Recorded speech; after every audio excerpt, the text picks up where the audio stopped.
legend waffe. Wavuddeyo n'ogabira MC Katsi King of the Mic emmotoka. Omuntu yanagadde okumanya ki kyakuwaliza okugamba nti koweevemu mu mutima gwo nga weesiimidde oweereza omusajja oyo emmoloka. Katsi ye muntu eyasooka okumpa akazindalo Club Sparks. Kazindalo ako nali nkatambulidde emyezi 3 nga sikafuna. Ye lwe yajja n'afuka MC lwe nakafuna okuva olwo nanzikiririzaamu, he saw a star in me. So and he has contributed greatly to the Ugandan music industry. Itawari kutureba Western Uganda Media TV na Ankole Media TV chimurukwane chamani muno. Leta kandi brand ya mani muno nga yatuletera PALLASO Saka Free Boss niwe tuinaha. Ninyera tuwase kwa ntuganya na wochimwe bibiri tuwase kwa ntumanya nkolagana yeye na Spice Diana Elieta. Mukama wange jebani. Kale bambi naye jebani. Simanyi mbade njogera wo badofu namu. Mbitegera. Omanyi bamayanja muri beno. Tuli bamayanja bembalala era mbagambye ne ku stage. Mbagamba sebo wetubere mbala ffe tuba tuzze waka. Wano wetukolidde. Bantu balutereredde tujje opportunity ezenjawulo. Mbalala tuzaddeyo n'abaana.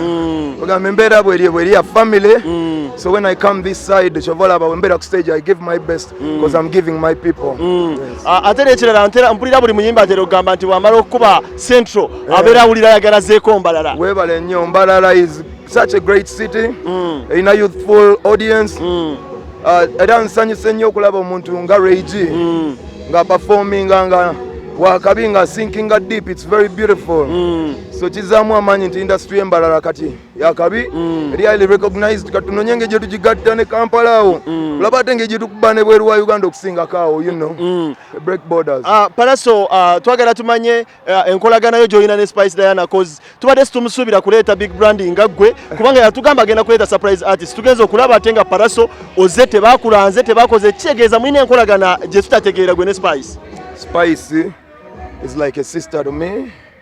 Tukuze ffenna Spice twakola oluyimba olujjukira nkubi Amasanyarazi. Yeah man. Tuzze tukola ebintu era ne lwe yali kwajipa era twaliwo. So Spice is like a brand. Ekuze ffenna nga tugiraba. Ate nga mu ngeri emu oba emidala tubaddemu n'omukono. Naye ate naye bw'abadde successful. Atwagadde nnyo. Spice asembeza. Spice ye muntu gw'osuubira essaawa yonna ng'ofunye ekizibu yasookerwako. Era ne mu kitundu mwe tubeera tuli ba neighbors. So Spice alinga mwannyinaze. Talina kumbuza mirundi ebiri. Era no weekend nagimuwadde ne mugamba you want me in Mbarara? I'll come. Yeah man. Chikuisa nga gwe ng'omuyimbi ow'amaanyi mu ggwanga. Ennaku zino tulaba abawala bavuddeyo nnyo abayimbi be tulina mu ggwanga. Bavuddeyo nnyo okwepima amaanyi oba okulaga amaanyi ge balina. Twalaba Azawi ne tulaba Winnie Nwaji ng'akikubye ne tulaba Shakira ng'akikubye Juliana Kanyomozi. Gwe ng'omuntu kiki oyinza okukyogerako ekintu ekyo? Kintu kya kabi nnyo. Kubanga Uganda nsi y'abannantameggwa. Kati yaman kiba kya kabi ng'olaba nti n'abakazi nabo tebameggebwa.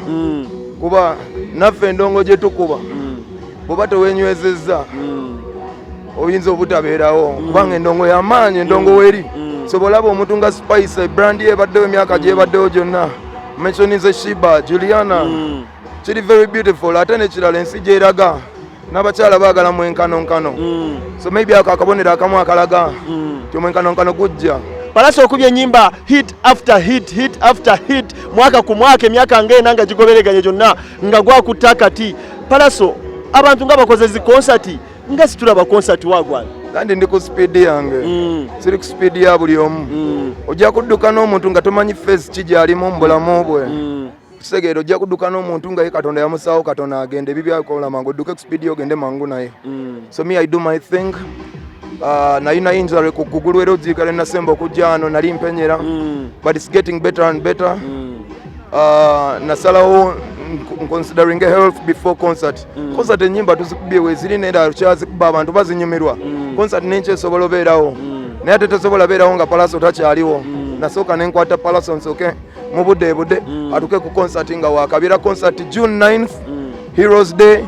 Tugenda kubeera ku Lugogo Cricket Oval for African Kings concert. All you my fans in Mbarara, please tujja kumobilize nga you come out, support me. I will appreciate. I come to Mbarara. Don't forget on the 11th Doctor is coming here as well. You come out and support him. Mujje mumulaga omukwano nga gwe mulaze abalala. Nange gwe nsanzeewo mujje mugongezemu ate emirundi 10 kuba toli legend waffe. Wabudeyo n'ogabira MC Cuts King of the Mic emotoka. Omuntu yanagade okumanya kikyakuwaliza okugamba nti kowevemu mu mutima gwo nga weesiimidde oweereza omusajja oyo emmoloka. Cuts ye muntu eyasooka okumpa kazindalo Club Sparks. Kazindalo ako nali nkatambulidde emyezi 3 nga sikafuna. Ye lwe yajja n'afuka MC lwe nakafuna okuva olwo nanzikiririzamu, he saw a star in me. So and he has contributed greatly to the Ugandan music industry. He has even inspired a lot of MCs even in Mbarara. That's a man worth supporting. So MC Cuts King of the Mic tukuwagira n'Embarara gikyuse y'abaana gye bali bakuba pate. Jano bachakazamu.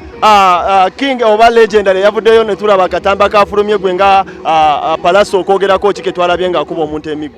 Sinnakalaba. Tonakalaba? Sinnabakalaba. Tonakalaba? Kale simula abalabi tukite. Bananga b'Embarara mbagala nnyo muje muwagire Dr. Jose Chameleon ku legend gwanga muje February 10th. Yeah man, love and respect. Happy New Year from the King of the East. Tell them, fear when they see us, my Anja family. Musically inclined, lyrically fit, musically there, and loved by the people. We came from the ghetto to the world, from the bottom of Uganda to the map, from the heart of Mbarara to the world. And that's a good enough reason. Selecta to tegana lere no jikubire Mbarara batukeku. Yo Mbarara, love you, salute, love. Yes, ejini program echi wabano ochimanya. Iweza Ankole Media, subscribing Ankole Media, tutambuze chintechi hamwe. Nonda kumanya history, nonda kumanya jafayo, nonda kumanya ogunoha,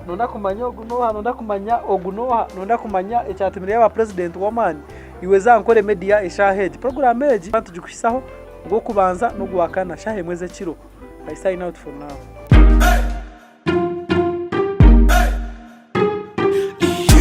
Esaya ejini program echi wabano chimanya Ankole Media TV na DM Swaga promoter the number.